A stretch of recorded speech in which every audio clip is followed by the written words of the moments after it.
if you have an event of 150,000 people in it and you fail crowd management, you will go to jail, people will die, and it's gonna do extreme financial damages. It means the world to me and my team that you've came here, and there are a couple of thank yous that I want to say. Eimantas Budrys is a final year events management student recently named in Access All Areas magazine 30 Under 30, who documents his foray into the events world by building a personal brand on LinkedIn. And then I get a call like in the middle of the night, randomly from Festival Republic, my dream company to work for. And they're like, oh, we found your CV from one of your previous applications, like the one that got canceled. We want to offer you a position starting in like 4 days. I legit packed up my bags, came to a festival site, worked there for a month. And then I realized that I got into a bit of an inner circle.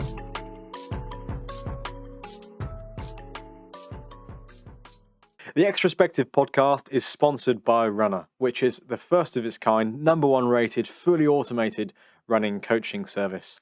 Whether you're training for your first marathon, a faster 10K time, or simply couch to 5K, you'll be guided by an expert team, including Olympic marathon runner Steph Davis. Download Runner, spelled RUNNA, today from the App Store and take your running to the next level. With code ZAK, you'll be able to get your first 2 weeks free and see what all the hype is about. That's ZAK, Z-A-K, for your first 2 weeks free. All right, so Eimantas, welcome to the podcast. How are you doing, my friend? Hi there, I'm doing perfectly fine today. Yeah, how's your day going? Super well, and even better now that we've started recording this podcast. This is actually the first of two that I'm recording today. Someone booked in for later, which was why this was moved earlier. So hectic schedule at the moment, but really excited for this one. But before we dive into that, how would you like to introduce yourself to the listeners? I would like to introduce myself as an event manager who is interested in marketing and technology. That's you, and of course you are a student at the University of Surrey. Yeah, still technically a student.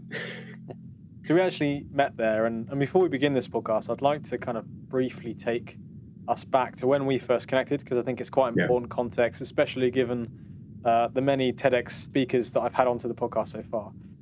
So early February last year, so 2022, we had a bit of a refreshers fair, which is essentially when societies and clubs get that opportunity to kind of recruit students. Last year, as I was president of the Cycling and Triathlon Club and was so preoccupied for most of the day. But just as I was about to leave, my friend Ray, I thought it'd be a good idea to go around and have a look at what everyone else was putting on offer. And I actually stumbled across the stand with you stood behind that with a massive TEDx banner. And I was instantly drawn to that opportunity. Of course, most of the listeners, I would say, have heard of TEDx. I've, of course, heard of TEDx, watched it from when I was younger as a bit of a nerd, looking at all these talks.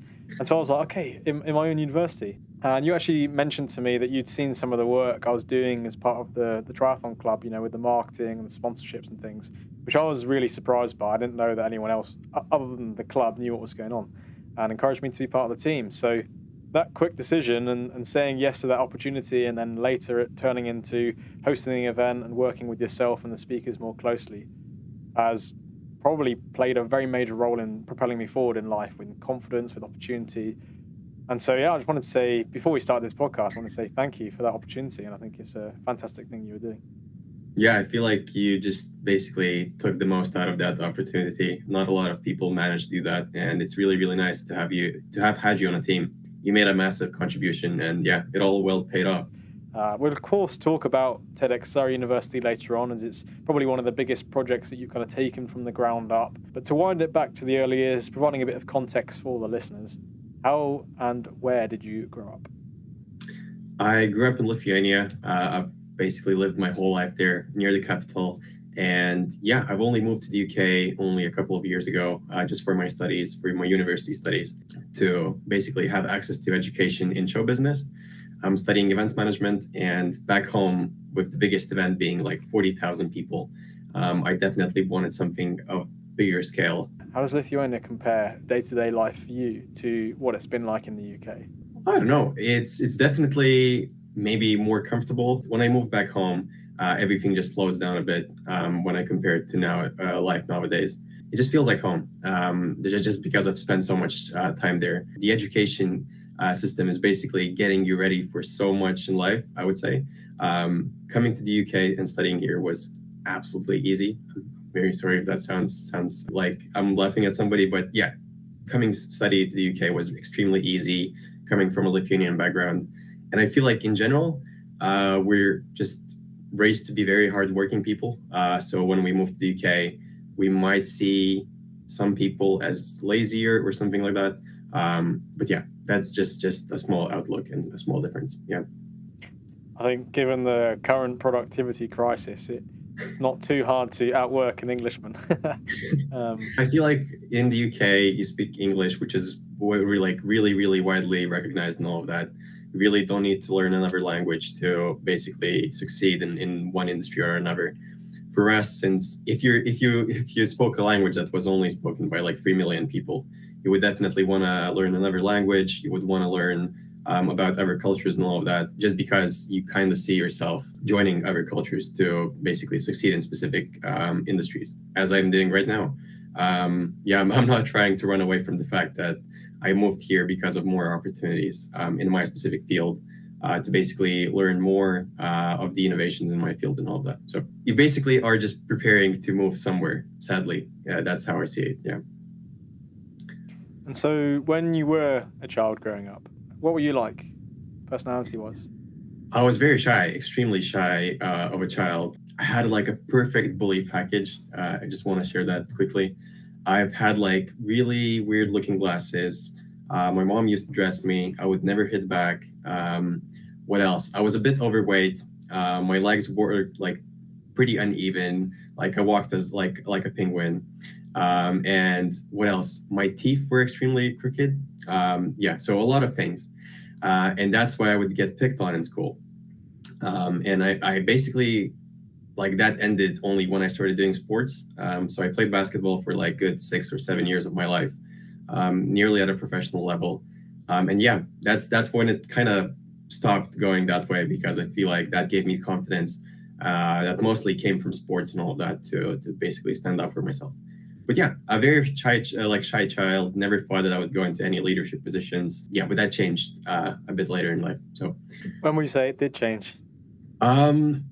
When I went into high school, I feel like that's when it happened, because I don't know, joined a few like leadership camps and all of that, like networking groups with people that were like, oh my God, we want to like build businesses and all of that.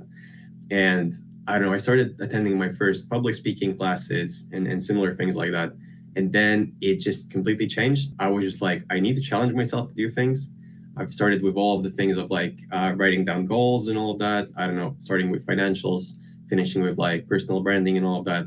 And then, yeah, I then took a really big step. I said, okay, one thing I'm really scared of is being in the spotlight, and another one is like public speaking. What can I do to make that happen? And I've set a goal of becoming like a school council president. And yeah, it's a big thing in our school. I know it's like a small thing when I look back at it, but I don't know, you get like 500 students voting for who's going to become their president. You have to give like pitches of how you're going to make the school better. You get to run all of the events at the school. That's where my events management background comes from, the passion for it and all of that. Yeah, it's been an insane ride, and managing a team of 70 people as well when you're like, I don't know, 14, 15, something like that. It's a pretty big deal for me, at least. So that's when it all started switching to more of a leadership approach everywhere. I just realized that I'm capable of it and started loving it. Yeah. I read somewhere on your LinkedIn that you set up a business in 2012 called the Lawn Brothers, or at least that's what Google Translate said. So what was the inspiration behind this? I mean, was this sort of a similar time period as we're talking now? Yeah, it was even before that. That was actually one of the hardest transition periods between like the pro gymnasium and gymnasium that we have in Lithuania. It's like middle school, then high school, and all of that. So I was 12 years old. I wanted to buy a PlayStation. That's how the story starts, simply as that. And I asked my mom for a PlayStation, and she said no. And basically, you'll have to wait until Christmas. And I was like, no, this is summertime. I want the PlayStation. And I started working for my neighbors, cutting their grass. I don't know, it was like, let's be completely honest, that was like 10 euros a day, maybe. Comparing now to like how it is in the UK, it's insane. But yeah, that small summer job basically got a bit bigger over the years, and we started getting more clients. We started getting like into digital marketing as well. I started launching like Facebook ads, started having a Facebook booking platform. And then we started focusing more on the really posher neighborhoods, the houses that would be like abandoned for the whole summer just because people would be in like vacations, holidays, and all of that, focusing on those. And at the end of the day, our team, the biggest we've got was 5 people. And we were nearly having like part-time to full-time jobs, all of us, when I was roughly 16, 15 in that age group. And then I had to finish it when I was 17 because I basically moved on to other things and just realized it wasn't worth my time anymore, because that would take my whole summer, legit. Like from 12 to 17 years old, those 5 years, I did not do anything over the summers. I would legit cut grass, have my like underage friends employed with me to work on the cutting grass thing and all of that. And then, yeah, it was an interesting venture. It definitely wasn't something that I look back and I'm like extremely proud of, but it set really nice work ethic for me. It showed me how money's made. It showed me, I don't know, how you can employ your friends being underage. That was really interesting. And yeah, it's basically a lot of client relationships, marketing, and all of that thing. So yeah, pretty interesting. I don't know how that started. Definitely like not a massive success story, but it allowed me to later on come and study in the UK. It allowed me to later on like try and launch my first festival business. So it was something to lead to everything. Yeah, that was really nice.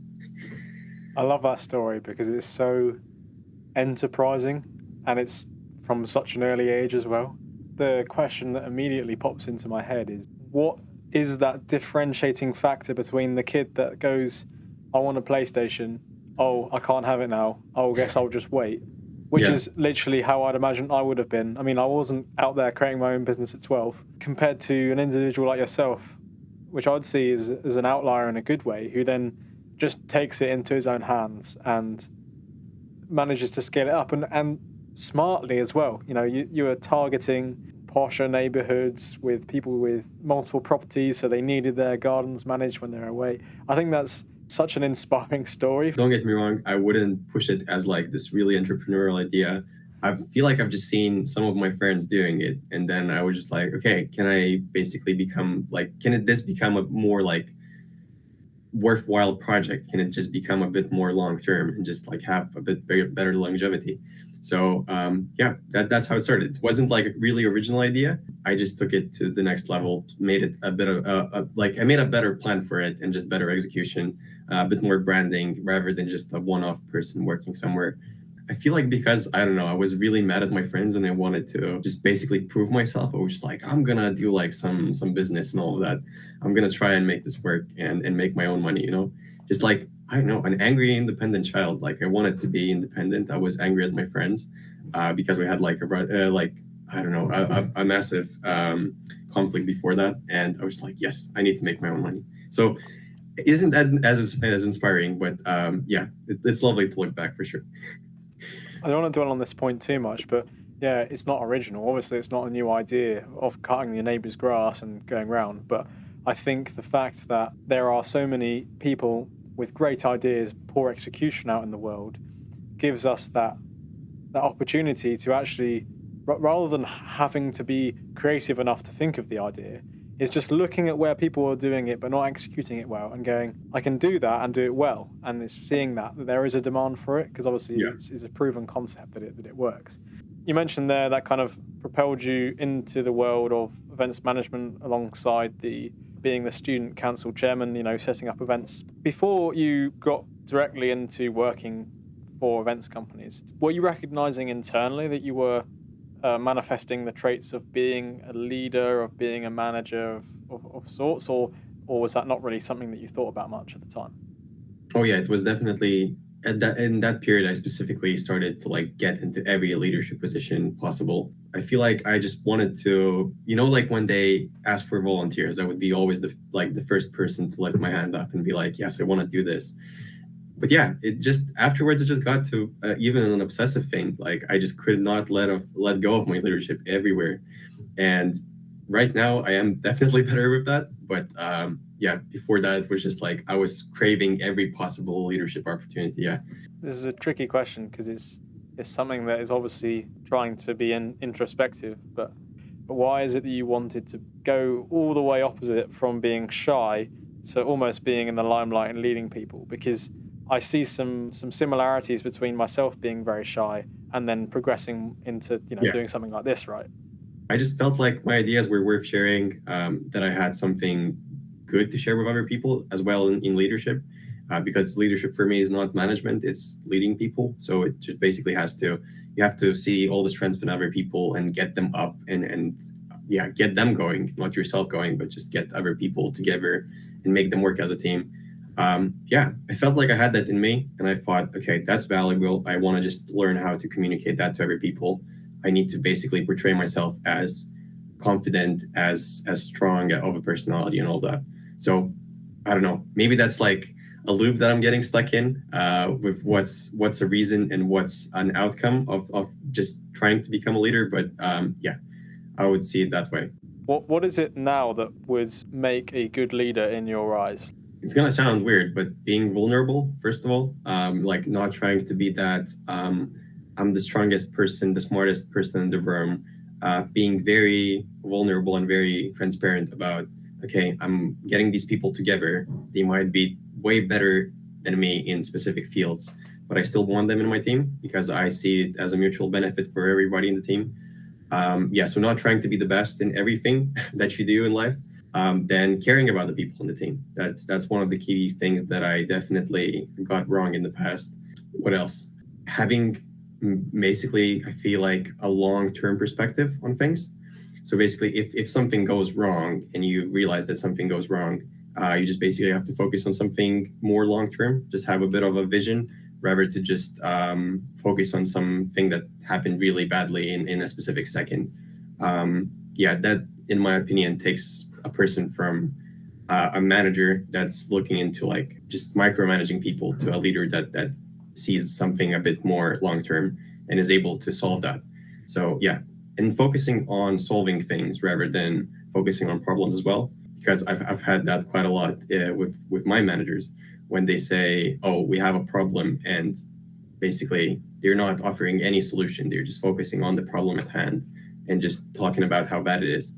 I feel like it's just, you have a problem, you solve it fast, you just forget about it quickly, you learn from it, and that's it. You just move on, but you just never dwell on it as like, oh, you did something wrong. So those are like the four things that come into my mind the fastest.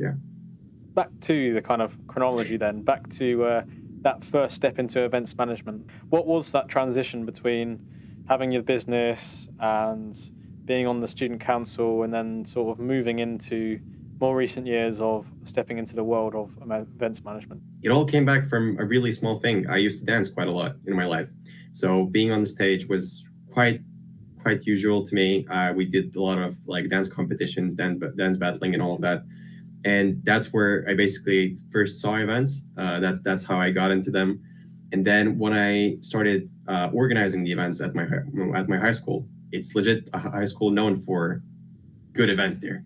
And I've got to manage like a whole events portfolio for like 30 events per year. So we would just be putting on events left and right. That was like my first event sponsorship opportunities. Those sponsorship opportunities were like crazy small. Like we get like table football like rental for a day, and that would be like extremely big for us. But then we realized that we could just do collaborations with other schools. We got into bigger events with that.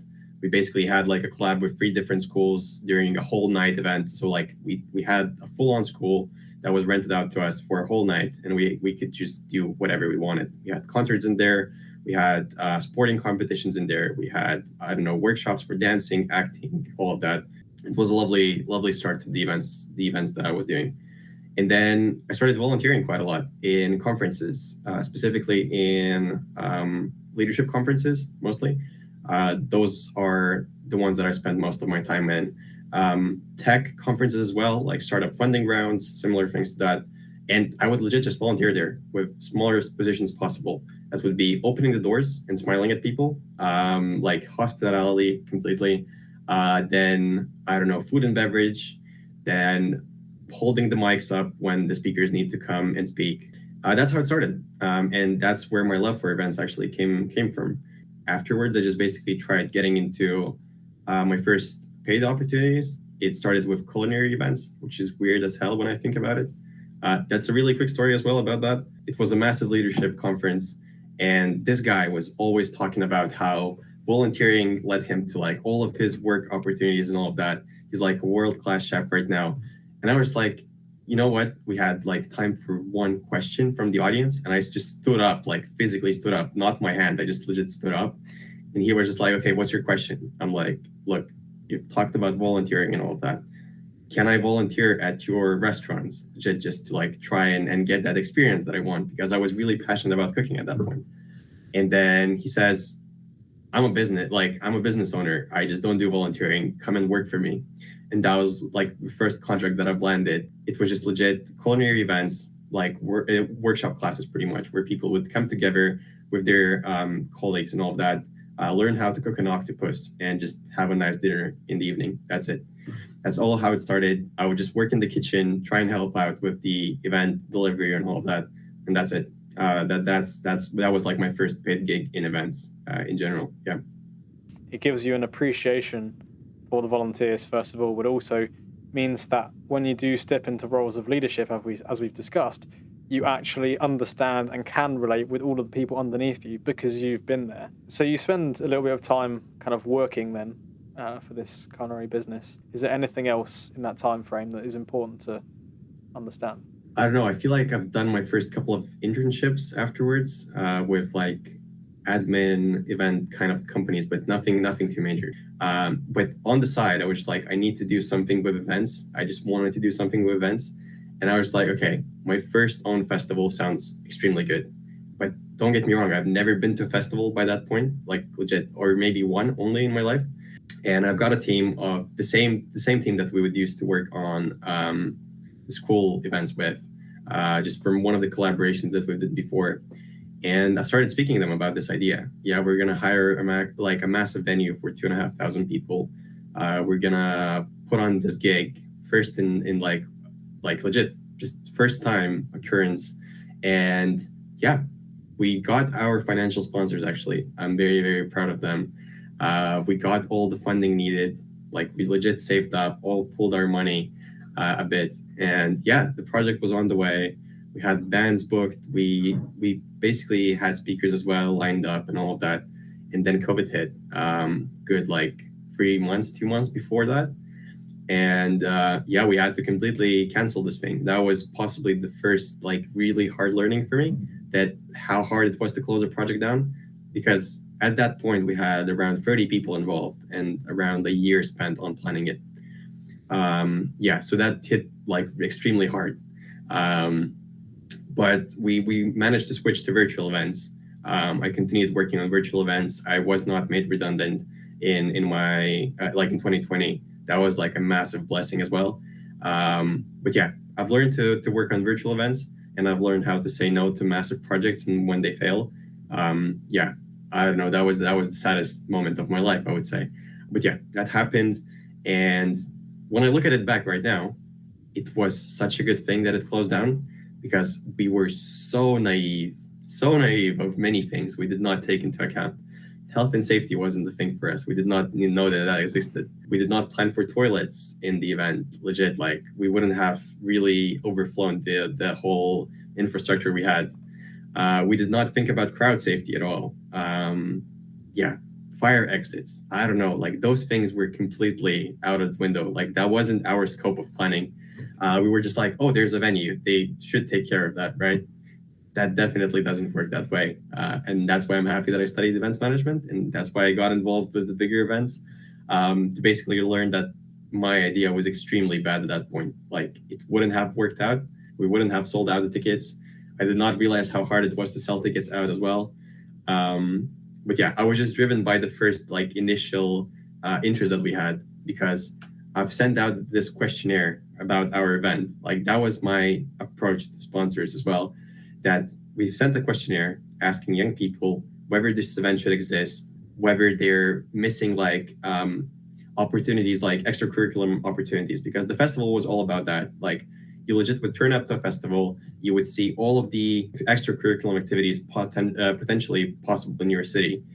You would meet the actual people already doing that activity for them to represent it to you and basically just get you to sign up. That's it. That's as simple as that. Lined up with artists, speakers, and like all this other workshop stuff and all that. So yeah, we sent the questionnaire out and we were like, let's try and get it to like 100. And we got it to 1,000 responses in like, I don't know, half a month or a month maybe. And that was like our main selling point to sponsors, because we were like, look, we have this data from 1,000 organic respondents that said that they need this event to exist. They have extra time to spend on the day and all of that, and that they're interested in extra curriculum. That's how we attract the sponsors, first of all. And yeah, but apart from that, the planning was completely horrendous. Like, it was awful.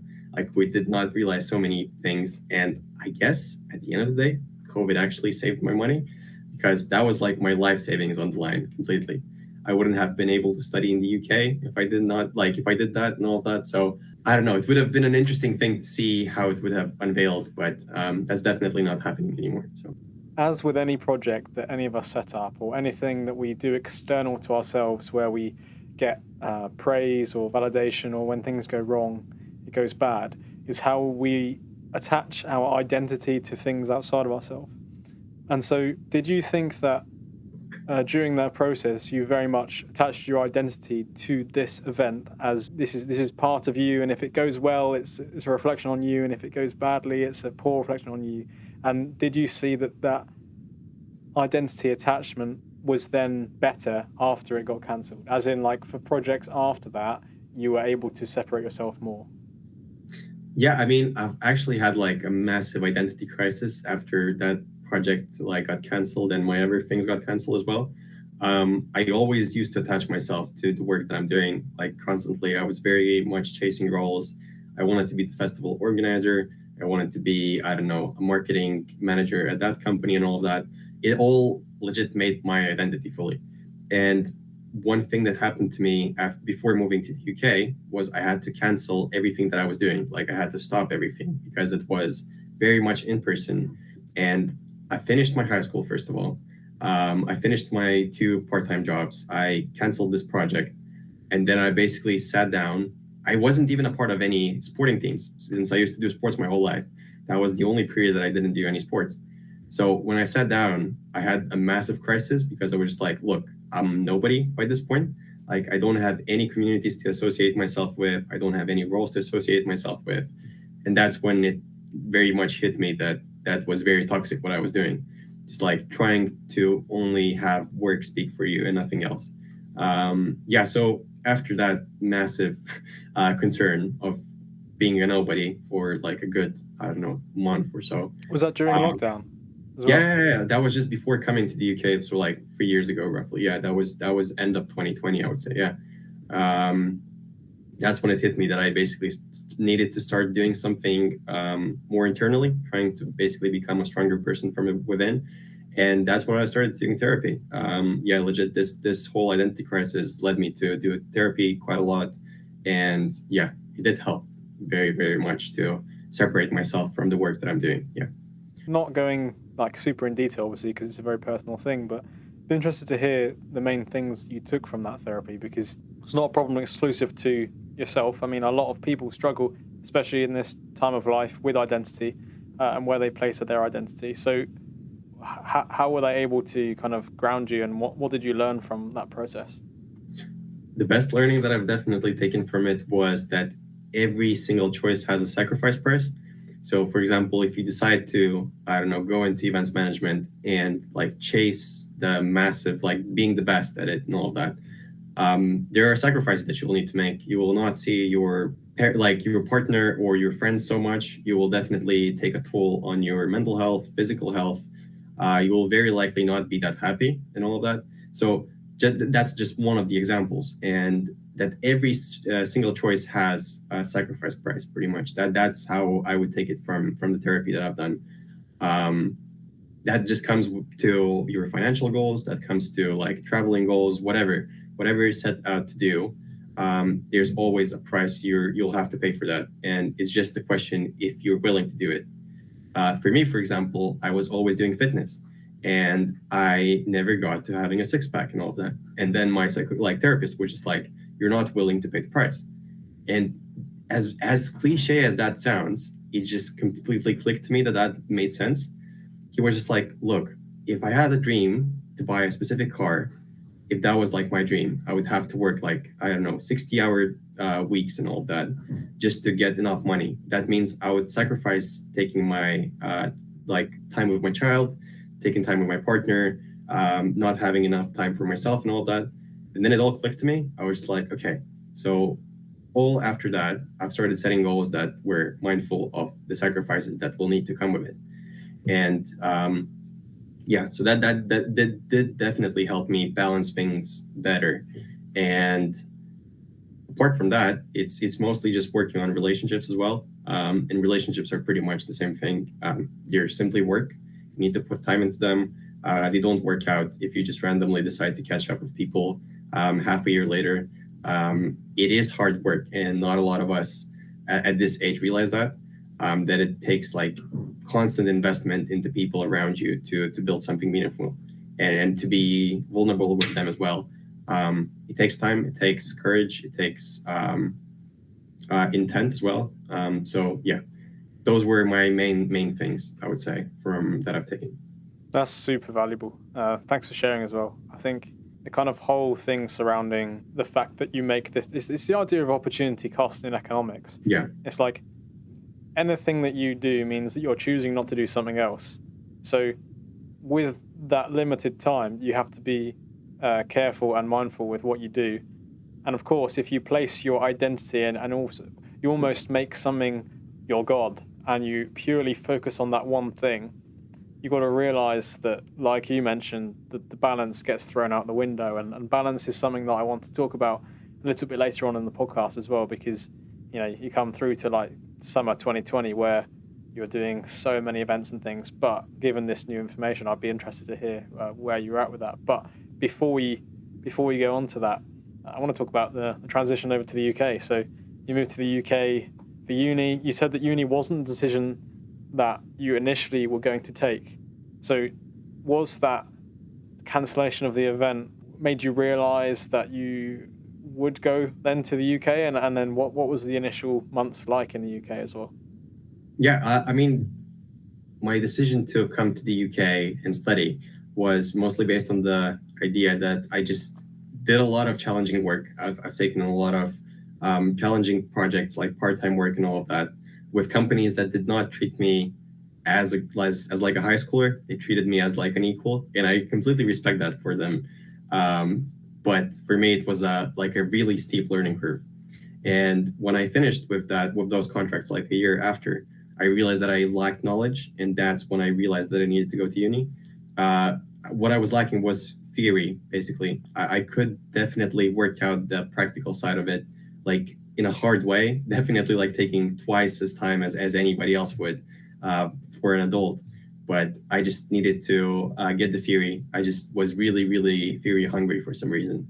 And that's why I wanted to go to uni. And I afterwards realized that was a great choice for me because if you wanted to organize weddings, that's absolutely fine. You don't need a degree for that. In my opinion, you can just work it out in practice and all of that. If you want to organize the biggest events in the world, well, it's pretty hard to get practice in them and just learn how to do it the best. If you want to do Olympics, if you want to do major festivals, you need a degree, in my opinion, because if you fail, for example, let's just say it, if you study arts, right, and you do a painting, it's nice, it takes you 5 hours, then your cat scratches it in the middle of it, it's ruined, you'll need to throw it out, right? That's the only damage done to you.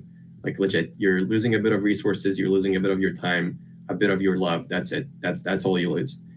If you have an event with 150,000 people in it and you fail crowd management, well, there's quite a few things that will happen. First of all, you will go to jail.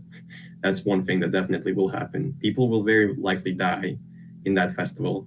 And that brand that you organized the event for is going to go down massively. Like nobody's going to attend the events anymore because of all the negative media coverage.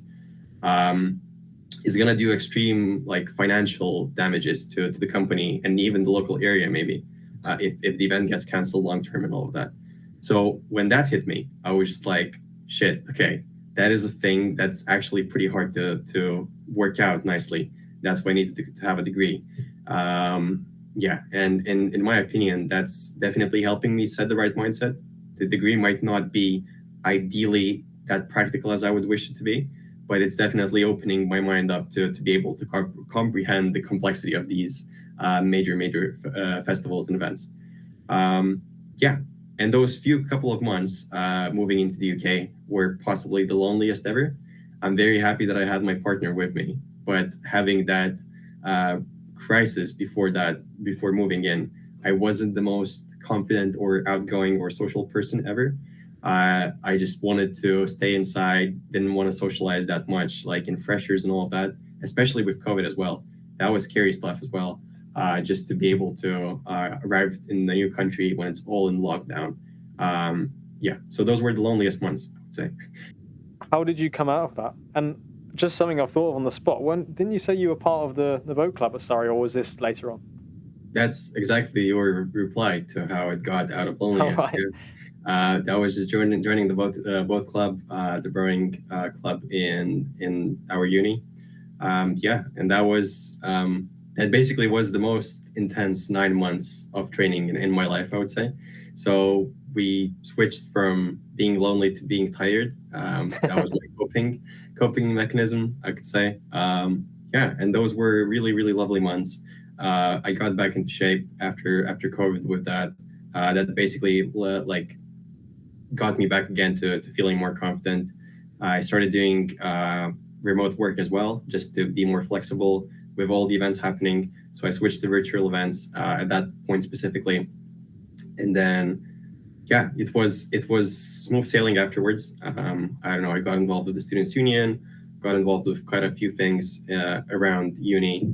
I'm actually really grateful for the lectures that I had. Those opened up a lot of my work opportunities that I've done over the last 2.5 years.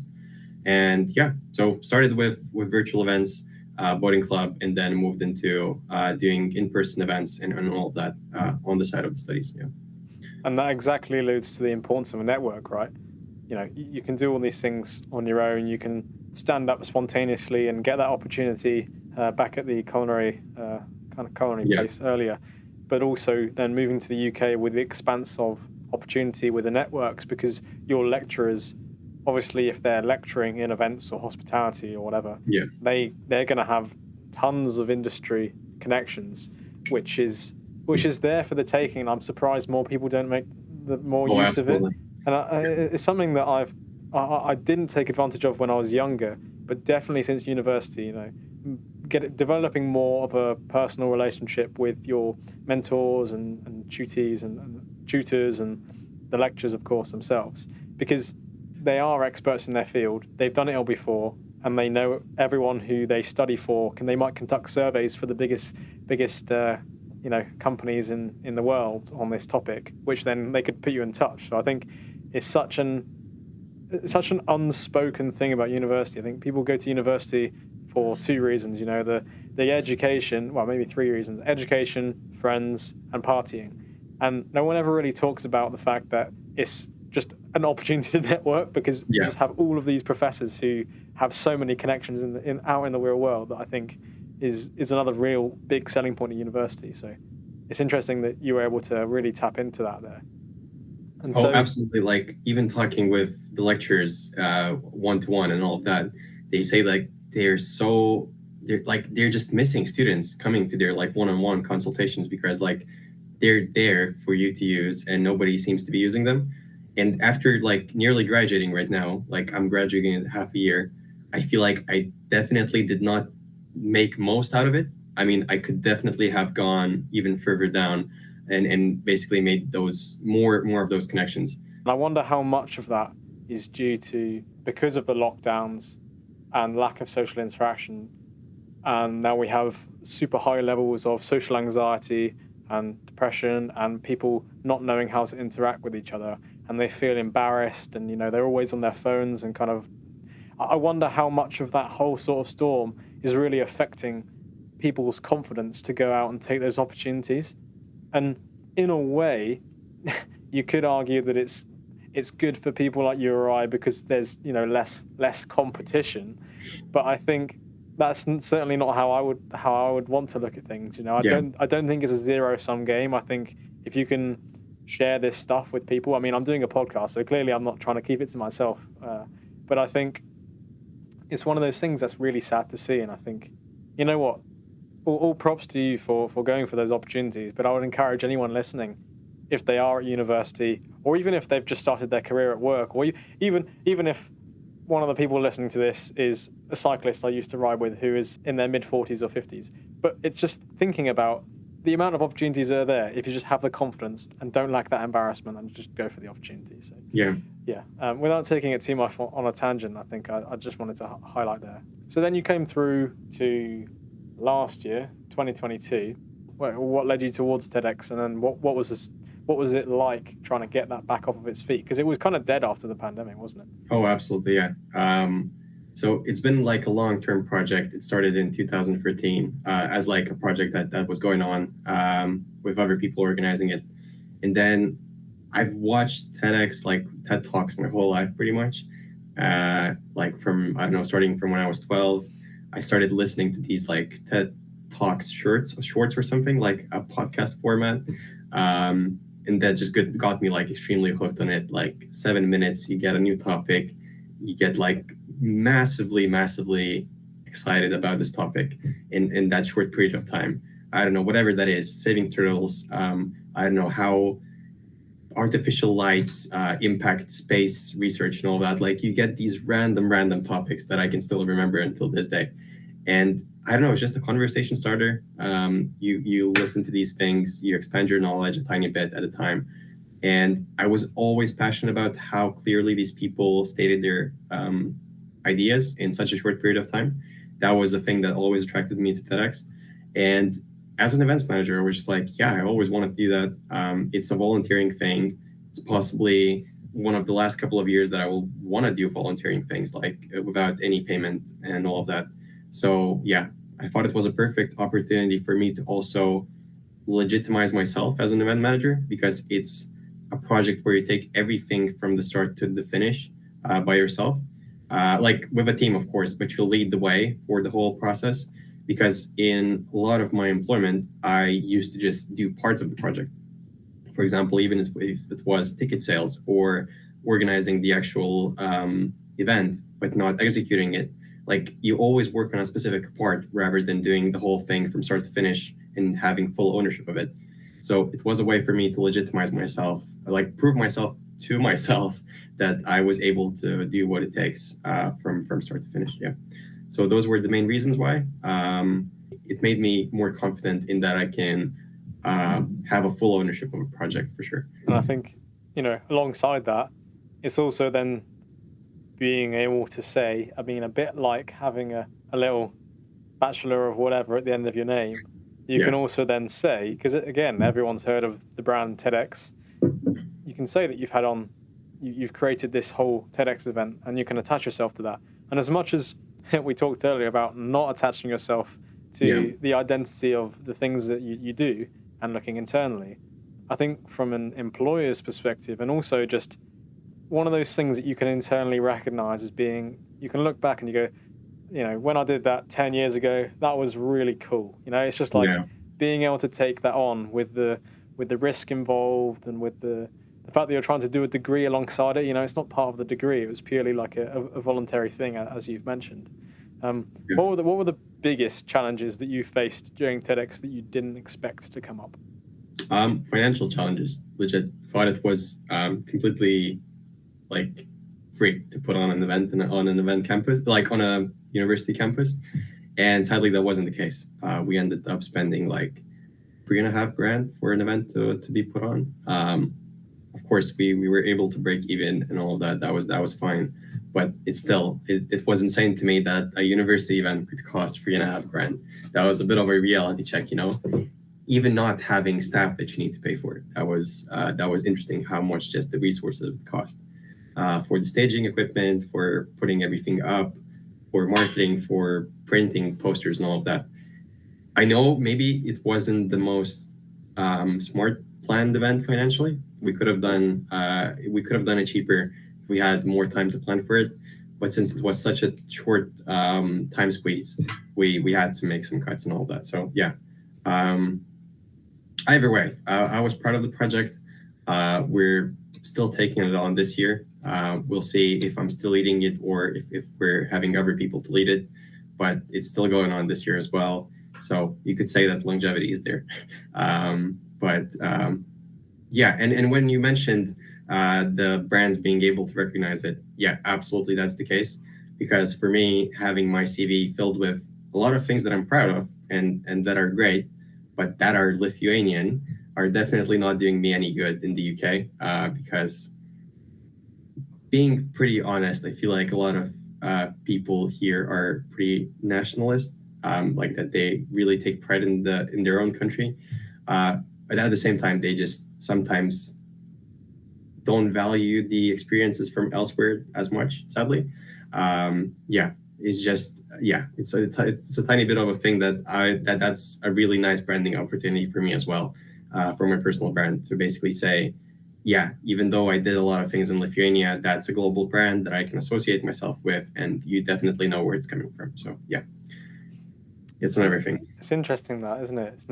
It's not something that I've obviously put that much thought into because I've never had to, but that's a super interesting thing to try and tackle, is that we talk about it a lot. I mean, I hear a lot of the conversation about this America being like overtly, I don't know, racist or prejudiced, and then the kind of British culture of being, it's not very obvious, but it's all sort of subtle. And I'm not saying it's racism here, but certainly that kind of underlying prejudice towards like people who aren't British, which is obviously fueled through the media and whatever, like stereotypes. But it's a shame that would still be a barrier from holding someone like yourself back, that you have to go the extra mile and kind of prove yourself with a British thing. And obviously that's a good thing to do anyway, but potentially more needs to be done in that area of like, look, like there's literally there's no difference between if I'd got all the experience doing the similar thing to you here, and in fact it's probably more a testament to your hard work that you were doing it in Lithuania and then had the kind of drive to move to the UK and pay and study. I think that shows far more that you are care and invested into it. So I would say there's definitely two perspectives. I've definitely met employers that were like very eager to hire people that had an international approach to things. They saw it as like an opportunity. They saw it as a benefit that you've worked in different countries. That's very true, actually, as well.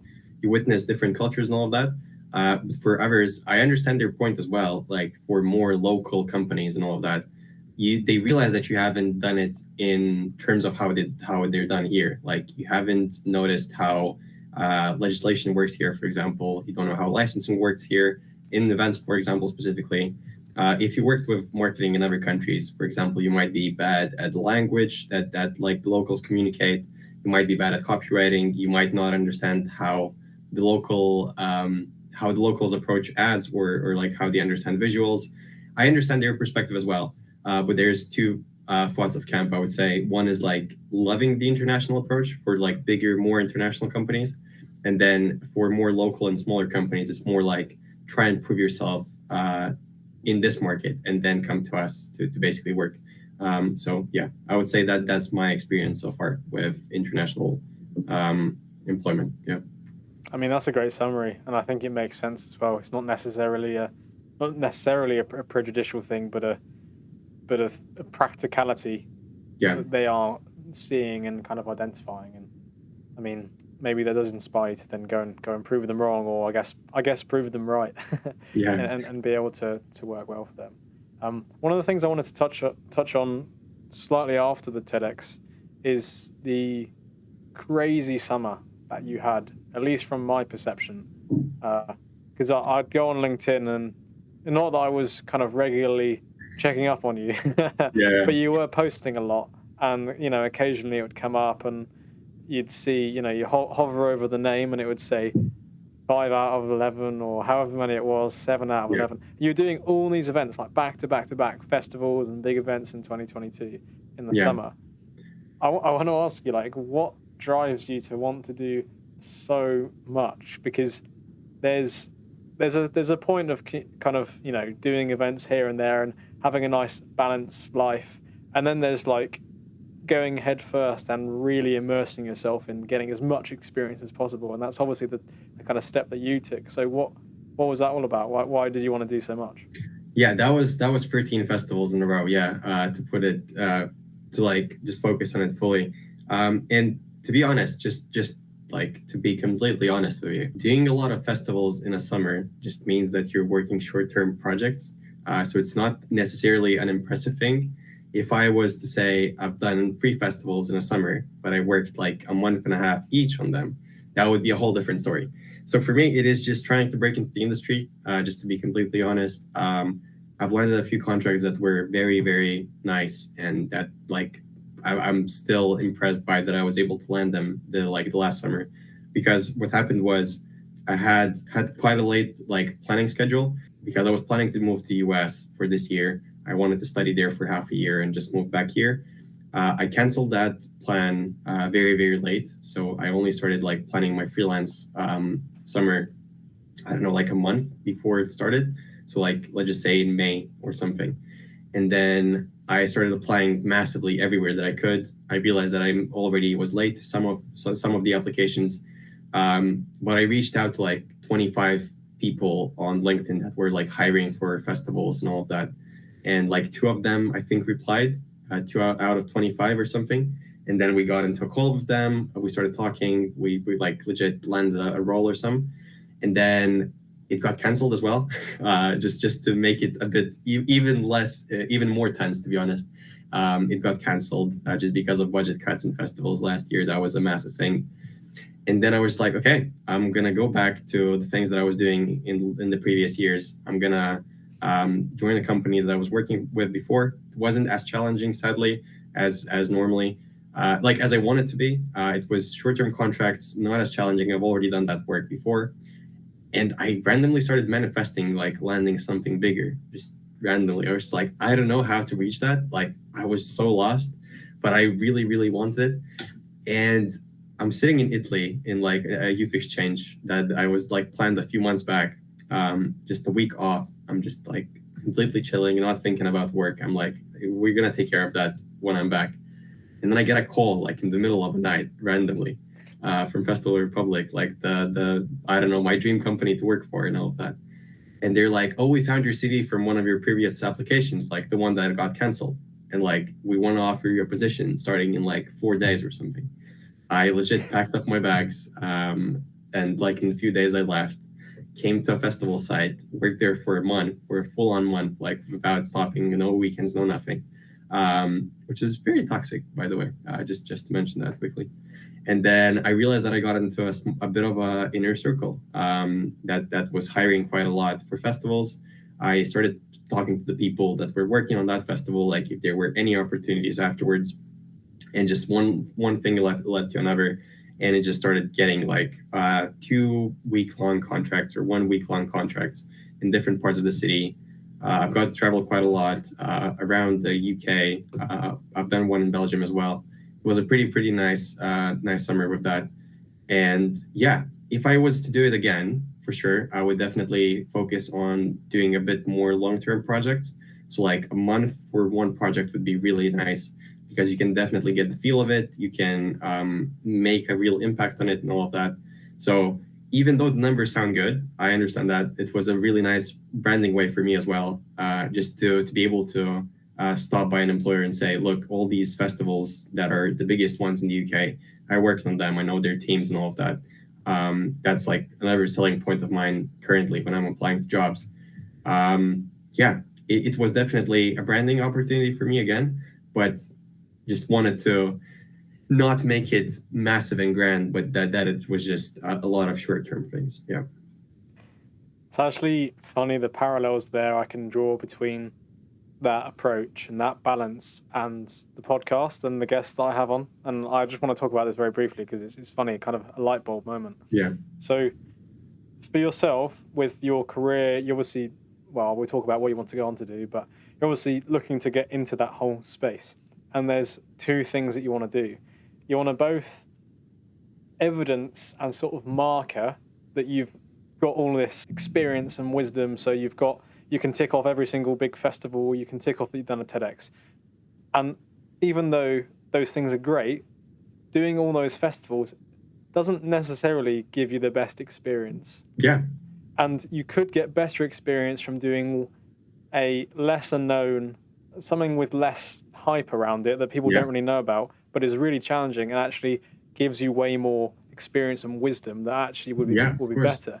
And it's like, you need both. And I think it's super interesting because when I'm kind of looking at the guests that I've had on and the guests that I want to have on, it's a mixture of people who I don't know, I'm not naming names, but like, it's a mixture of people who I really want to understand and like I'm super interested in and I want to explore. I would probably put this episode into that category, because it's something that I've come across you. I found you a really interesting and fascinating individual, and I think we share some common ground with the work ethic, but I see you as doing all this stuff. I wanted to know more.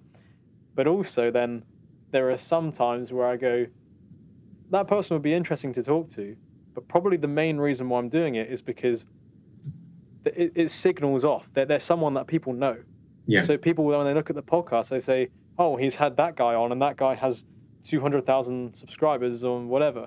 And it's kind of like, even though that might not be as meaningful or as significant as a personal conversation for me, I recognize I need both to be able to grow and be able to develop myself in this way. And I think, sorry, I just had a light bulb moment on the spot. No, I absolutely agree with that. Which is exactly the same.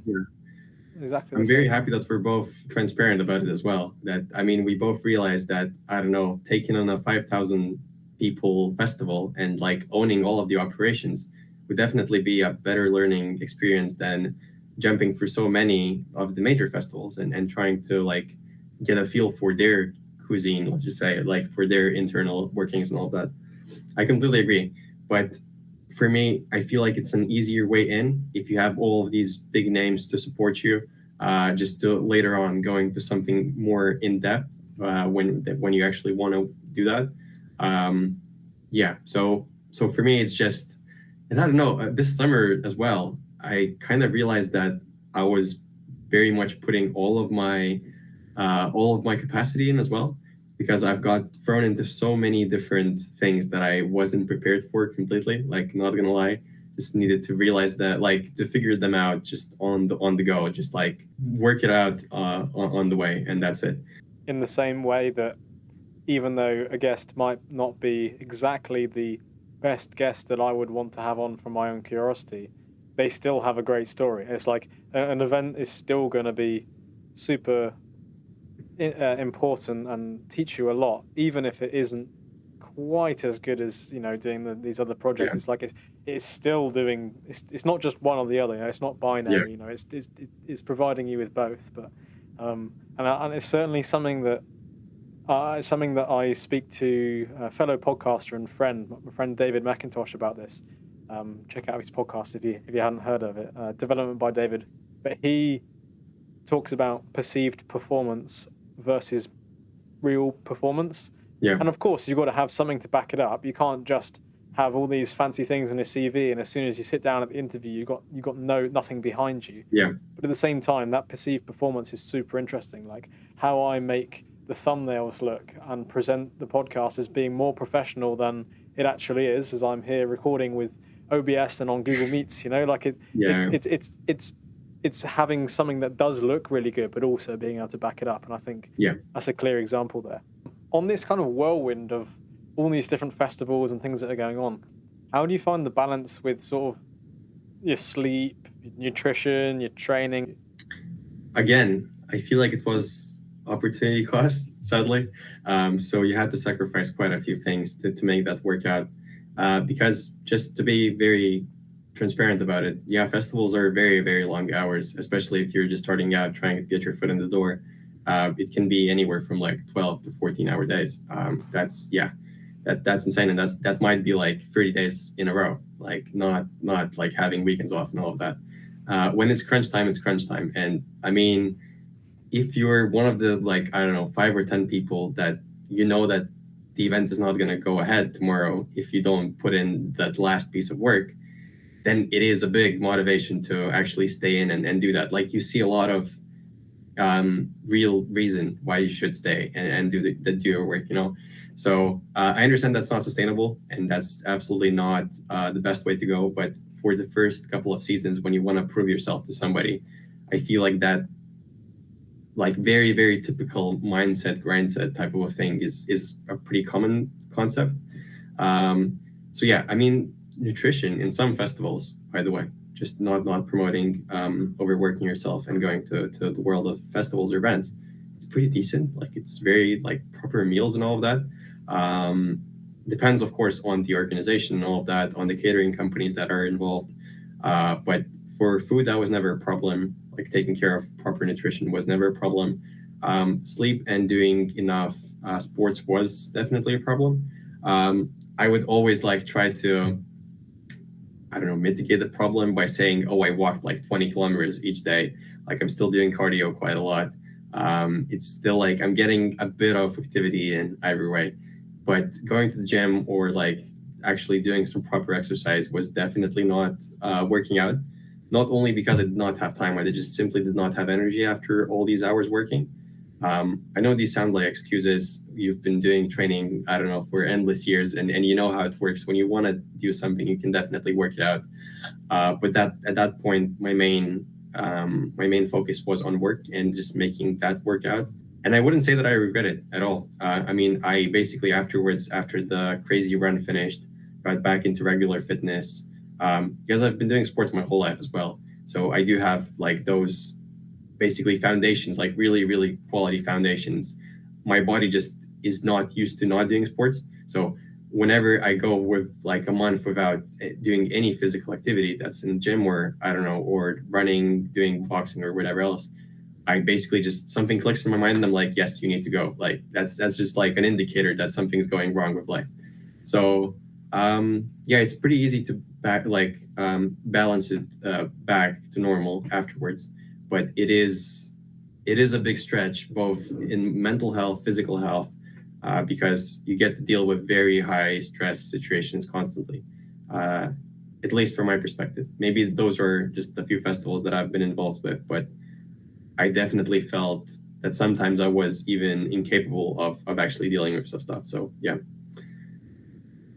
I think it very much has reminded me that sometimes I think we get caught up in the corporate world, or especially I see a lot of the posts on LinkedIn. You see this kind of general lean towards, I don't know, the 4-day working week or more flexible hours or more ethical, sustainable business practices, and all these sort of, like, nice things that people can talk about prioritizing your sleep and nutrition, and the fact that you can't perform your best if you aren't well fueled as a baseline. Yeah.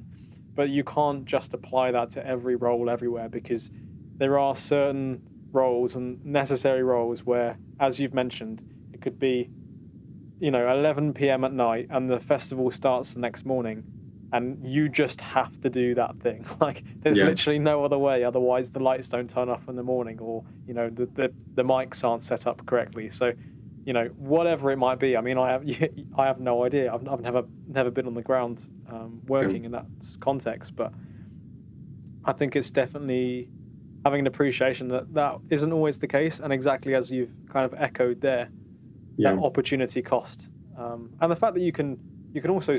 The thing that I kind of recently discovered as well is I was kind of out of action with a lot of my sports for the last few months, trying to get back into things now as I've moved home and trying to balance full-time work with podcasting, with training. And it is just a case of what you prioritize and trying to make it all work and sustainable. Yeah. But I think it's really interesting that you mentioned there that because you've had that great foundation, you're able to kind of bounce back, the muscle memory, kind of get back into habits. And you can just focus on one thing at a time, and you don't always have to be doing everything at once at less capacity. You can give 100 and 0, and then you can give 100 and 0. It's not always about having that perfect balance, which I think it's such a topic of conversation, isn't it? It's like, oh, balance, balance, balance. Yeah. It's like, maybe sometimes you should just throw balance out the window and do 13 festivals in a row, because you're never going to get that opportunity again, right? Yeah. So yeah, but at the same time, it's definitely not a justification for sure. events to basically load that much workload on people. That's very true. It is definitely just comes from poor management, to be completely honest. Like, if you do plan your time wisely, and don't get me wrong, like, those long hour days are simply the result of COVID. I'm just going to be very honest, because with all the budget cuts happening, the most the festival spend on is legit staff. And what's the best way to save on staff is to save on the time that needs to be executed. So you just basically try and squeeze in everything. Instead of a month and a half, you squeeze it in a month, and then everything goes to complete chaos. Everything still gets done, but then everybody gets very overworked, and then there's a really big turnover of staff constantly. So you never work for the same people, because people leave constantly. COVID as well got such a massive impact on events and festivals, just because people went into different industries. And right now, there's a massive shortage of people as well. So yeah, it's just pretty insane, to be honest, with how many people are actually undertrained to do the things that they're supposed to do, because they're very young, they're out of uni, as myself, for example. And you don't get proper training as well, because the people, the old ones, left during COVID. They did not leave any know-hows, because that's not how events are done, not in the corporate world as well. So there's a lot of, I don't know, knowledge gaps as well in the industry, staff shortages constantly. It's not as beautiful of an industry as it normally looks like from the outside. And yeah, there's very, very many bad things that happen in the background that nobody gets to see, like backstage and all that. So yeah. You then kind of took to LinkedIn and wanted to share quite regularly what you were doing, how you were feeling, the lessons you were learning. I mean, we mentioned it earlier that I kind of saw a few of those posts and checked up on it. What led you to want to start sharing your experiences and growing your personal brand? For me, I always sucked at Instagram. I just could never work it out, and I wanted the medium to express myself somehow. I've definitely been focusing on copywriting for a long time, with digital marketing and events in general going on the side. I always focused on that, and I was like, okay, text is a thing that I definitely love expressing myself in, and I wanted some disciplined thing, just a way of a medium to express myself.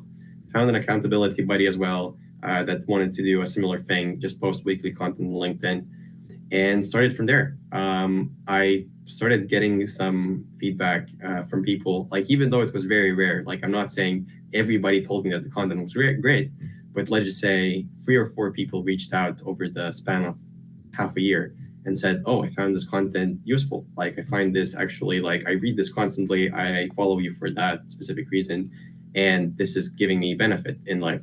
And I was like, holy shit, yeah, if that is worth somebody's time, somebody's actually reading it, engagement showing that as well, I was like, okay, this is a thing that I'm going to continue. And also another interesting thing, I believe that LinkedIn is going to be a platform that's going to be a focus for influencers as well. It's going to be a really, really niche platform, but I believe that it is in the golden age right now. It is taking off very, very constantly. The user base is growing. People are finally starting to understand it as a social network rather than a job hunting network. That's very true. I think we've just passed 1 billion users. I saw some post. Yeah, it's insane stuff. And people will be trying to shape their professional brands constantly. It's a big thing, especially in the digital age. So for me, one thing is I'm trying to position myself as a successful candidate for job roles, being so young and still being a student and all of that. I want to maximize my opportunities, just to optimize my opportunities to get into different roles. But as well, I want to be able to be to have a medium where I can influence people and all of that, to basically just share my knowledge and all of that. I don't know, maybe that will lead to some consulting later later on. That's one of the things that I would definitely want to focus on in later days, whether it's like coaching, consulting, or whatever it is, like related to events. That's an opportunity that could grow out of it. It would just be a direct result out of it. Yeah.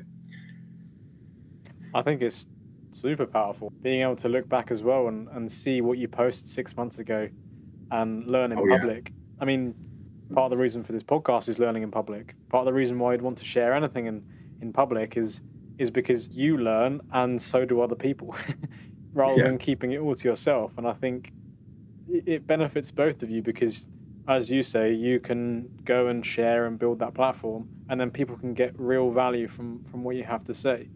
And I like the way you worded that as well with positioning yourself. But you could also argue, you're positioning yourself as an authority speaking on the things that you have most experience in. And I think a lot of people, I don't know if you follow people like Dan Coe or Justin Welsh. I don't know if there's those names. Yeah, those ring a bell, yeah. But there are people in this space who promote a personal brand and the use of becoming a thought leader and using your unique experience and just sharing, and all that real boils down to is doing cool stuff and having copywriting skills. Yeah. And I mean, you said you worked on the copyright skills. Very briefly, how did you do that? Because I think that's super interesting and something that I'm trying to work on, and just being able to like articulate yourself. So yeah, how did you do that copywriting on there? Yes, first of all, it started from like all the side things that were going on. So the landscaping business, we needed marketing content for that. So I would constantly post on Facebook. Yeah, Facebook was still a thing in that specific target audience. And then I did quite a lot of digital marketing on the side as well for events, like for different events that we would do. So that was always posting something on social media, just casually. Afterwards, it was running Instagram accounts for brands, for events as well. And afterwards, one of my roles in like during lockdown was actually working as a digital manager for not the digital marketing manager, but just in the marketing team, writing all of the internal copies. We've counted them, and I feel like it's around 450 in-app copies that we wrote. So like with the team. So that was just like crafting everything that you scroll through in the app, everything from a settings box to like actually the content that you see. And then we would have to create UGC content to get the platform going, because what does a social media platform need the most when it starts off? It's just organic content. So legit, my full-time job or part-time job just became posting like constantly. Even though it wasn't LinkedIn, it wasn't something like that. I still did that. And one of my last jobs was just legit copywriting for an ads company. So that also helped to try and sell this idea of copywriting. So most of these things kind of joined into this, not very tidy ball of experiences. And that's how LinkedIn came together for me. And another thing is why I started LinkedIn was because I realized that the only difference between me and people that I was looking up to was that I never documented what I did. And all of these like really, really interesting looking stories on Instagram or LinkedIn or whatever was just people posting pictures of the things that they were doing and adding something to it. And I was like, I've done the same things. I've just never written about them. Like I'm living the same life, but my life seems 10 times like more boring just because I don't know how to communicate that well. And I'm not saying that communicating makes your life interesting, but it makes it seem that way. That's one thing. I'm not saying that that's extremely healthy, like to base your life on like how you communicate yourself to public or to other people. But if you can, in a healthy manner, learn from that experience, like documenting everything, reflecting on it, and still sharing it with other people to get them inspired, well, I don't see any problems with that at all. Like if you're doing mindfully, like if you don't focus on it just being, oh, I'm successful, I'm doing all of these things, this is going amazing. My content is never about that. It's mostly about, I've done this, I fucked up, I've learned this, this is how it worked out. Or I'm doing this right now, learning these things from it. Like my perspective always on content, I have my fiance as my bullshit filter. She's always like, I give all of my posts to read for her before I post them. And she's like, if that sounds cocky, if that sounds like I'm talking from above, she's always going to be like, no, that's a red flag. You're not posting that. Like, that sounds douchey. And then I changed the wording of it. I changed the idea of it and all of that, just to make it sound, yeah, I'm sharing something that I'm learning right now. I'm on the same path and all of that. And an interesting thing about this whole thing is that people that will consume your content are normally below you in terms of experience. Normally, like, your audience are the people that are looking up to you. It's a given. Like, none of the festival managers are reading my posts, like, by their, I mean, I don't know, unless they want to relive some moments and like have this deja vu moment or whatever else. But normally you just are creating content for somebody that is consuming it and that has less experience normally. So as you said, positioning yourself as a thought leader or as an authority as well, it's an interesting thing to do it in a sustainable, healthy manner, not trying to overemphasize that you have more experience and all that. Yeah, I think there's so many things I could talk about there. We have such limited time. I think the one thing I love there is the fact that you said the only difference between you and the creators is the fact that they started writing about those things and you weren't. And I think that is literally all it comes down to. Is some people have the confidence to be able to share their vulnerabilities and articulate it well, and obviously there's a skill to copywriting, but also it's just getting in the reps, just posting when no one is watching, and just going for it, and having that exact same attitude as you've had and demonstrated throughout this conversation in sort of your upbringing. It's just going for things and then seeing what happens afterwards. But by doing it, by setting up this podcast, episode 1 is going to be way worse than episode 50. But in a year's time, if I hadn't have started the podcast, I'd still be at episode 1. So you've got to just position yourself into that through just getting the reps in and doing the hard work. And I think a really interesting point there is, again, as you've made, is the people that are less experienced than you are the people that are going to follow you, is that's only going to increase as you gain more experience. Yeah. So as you're going through life and gaining more experience, there are still always people being born. So as you get older, the number of people that are behind you increases. Yeah. And so you are, like, it's almost a guarantee that if you diligently keep doing what you're doing and obviously you've got to still be doing the actual work in real life. You can't just sit back. That's an important thing that people miss. Yeah. But I think, you're only going to, that interest is only going to compound. It's only going to go up and up and up and up and up. And I think that was a really, really important sort of 10 to 15 minute discussion there on kind of copywriting and LinkedIn and sharing, because it parallels so much with what I'm interested in and what I want to sort of go into. I'm not quite at the level of LinkedIn copywriting yet, but I have started sharing the podcast, and I love that kind of space, and I love what you're doing. And you did actually mention me in a post, I think a few weeks ago, about the importance of side hustles and things, and I was quite honoured to be mentioned in that list. And I think it's quite clear that there is that opportunity. And for anyone listening, if you aren't creating content, then get to it, because there's so many people. There's never, what is it people say, that the market is saturated, there's too many people. It's like, no, there isn't. Like, there's 8 billion people. Like, you can find, you'll find your people niche. that follow you. You'll create it. And it's also so important to mention that there's different mediums as well. So, for example, for me, Instagram didn't work. I'm very, very afraid to film myself for like YouTube or Instagram as well. So for me, like, something 2D works ideally. Like, I want some just like very, very basic form of content. Text works for me. I want to expand my like mediums as well, but there is a format that works for somebody. Like, it might be, I don't know, voice memos that you're like putting on as a podcast, or it might be, I don't know, pictures constantly of your adventures. There's so many different things you can do.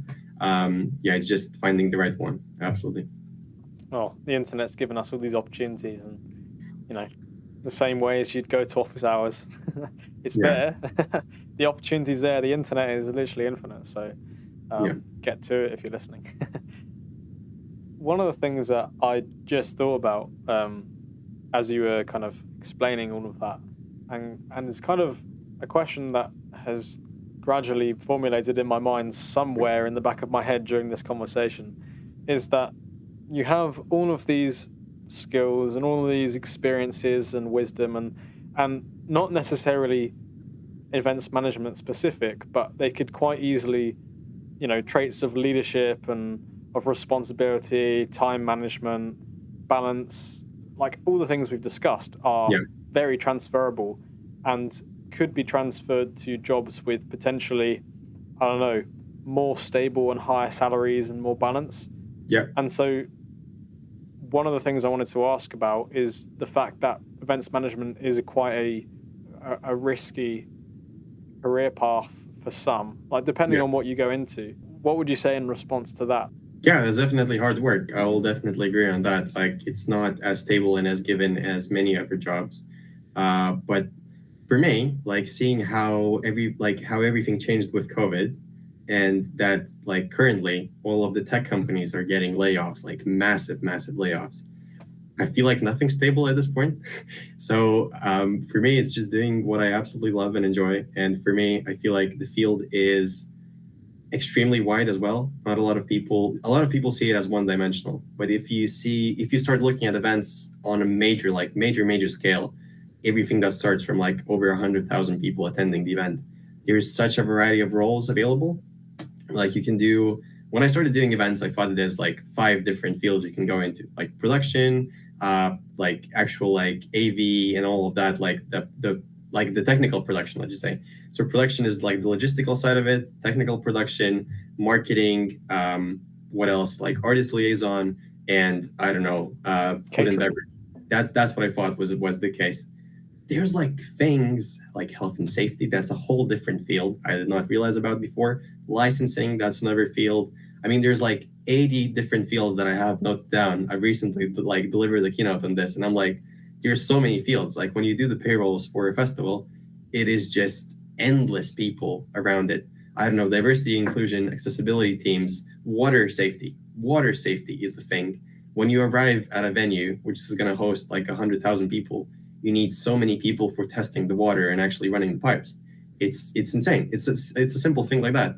So when you start looking at like major events, there's so many paths you can take. Whether it's touring, whether it's like working project to project, whether it's working with the same company as an agency for a whole year, there are many possibilities. But for me, I definitely want to scale out of events management. I want to move to consulting. That's a thing that I'm really interested in. I know it's a very niche thing, but seeing how many different companies have data sets to work on, for example, in terms of data analytics and all of that, like currently you can track so many different things like purchases of food, beverage. You can see, sometimes you can even see like if you use the wristbands in the festivals, you can even see when people are walking for different gates. So basically even track their movements completely. You can see how much they're interested in specific acts. How are they perceiving different food vans? It's insane how much data can tell you. And to be able to focus on these major projects and consult them with that data and all of that, I would actually want to just scale to that side. That's super interesting. Yeah.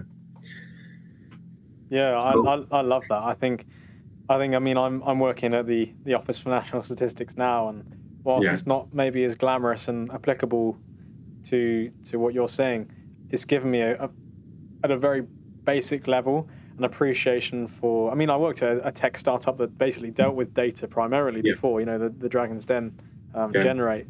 And I think the world of data fascinates me so much because it's not that they care about you as an individual, which I think a lot of people get scared about. They don't care about you, but they care about if there's 1,000 people doing the similar thing of you, that shows a pattern in human behavior. And the fact that we are only learning in recent years to tap into that, it's never been a thing in human history that we've been able to track this on scale, so that we can make so many better business decisions ahead of time to save us losing money, to maximize profit, like exactly as you say, positioning the brands in different locations and the different brands that people prefer, and informing. And essentially that's what consulting is, isn't it? It's kind of drawing this all together, and with data driven, and especially with sort of AI code that people can put together these days, with kind of working that stuff out. I mean, people always go doom and gloom about the future, but it does sound like there's really, really exciting opportunities. And you know what, like, if it's a niche, as you mentioned, then it's the perfect thing to get into, because I only see that as becoming a bigger niche. I don't think that's going to go away anytime soon, the use of data analysis. So for me, that's a scary industry to be in, because it doesn't really exist. Like, I mean, there are like people that specialize in it and all of that, but it's not like a massive thing that people think about after going out of uni, So yeah, it's an interesting path, but for me, I want to find the path to finally get something more remote and flexible out of events management, rather than always being on site. So get the same benefits as we're talking about, like ethical working, normal hours, sleeping, and all that balance, and still doing in the field that you actually love. That's like more chaotic than normal and all of that. So I would say that's going to be like the next natural step for me in like another 3 or 5 years. Yeah, that will be the case. Reminds me of a quote I saw somewhere, which is that if your dream job doesn't exist, just go and create it. Yeah. And I think if anyone can do it, that I know, it will be you. From the conversation today, I mean, you've demonstrated all these traits which have come together through that innovative sort of entrepreneurial spirit of just taking those opportunities, which is, like, as we discussed, wasn't always the case. You were shy and maybe even bullied at school, and I think hopefully that's a message of hope to people listening, wherever they're at on their journey, whether they would consider themselves to be more like you or like you were maybe 10, 15 years ago. So I think, super, super inspiring stuff. And I've really, really enjoyed this conversation, I have to say. I feel like even though we're doing such different things, and, there's so many variables, I think on some levels we do share like the principles underneath, if that makes sense. Of course, I mean, I've obviously spoken about the parallels between some of the things in my life and some of the things I've recognized in yours. So it really has been a pleasure to chat. If people want to kind of get in touch and people want to follow you on LinkedIn, or if there's anywhere else, where can people do so? Yeah, LinkedIn would be ideal. Just drop me a message. I'm actively replying to everything that I receive there. So it would be lovely to connect, or to actually just talk over like online meets and all of that. That's the thing that I'm definitely keen to do. Perfect. And you know what? If we stay connected and I keep doing this podcast, then who knows, in many months or years' time, might be on for episode 2, see how you're doing. But absolutely. I feel like there's so much more to talk about. But I think this has been full of value. This has already been slightly over our time, but I thank you for giving the time today to share. Thank you so much for your time. Yeah, it was really, really nice. Awesome. Thanks for all the questions and the research. Yeah, that was really nice.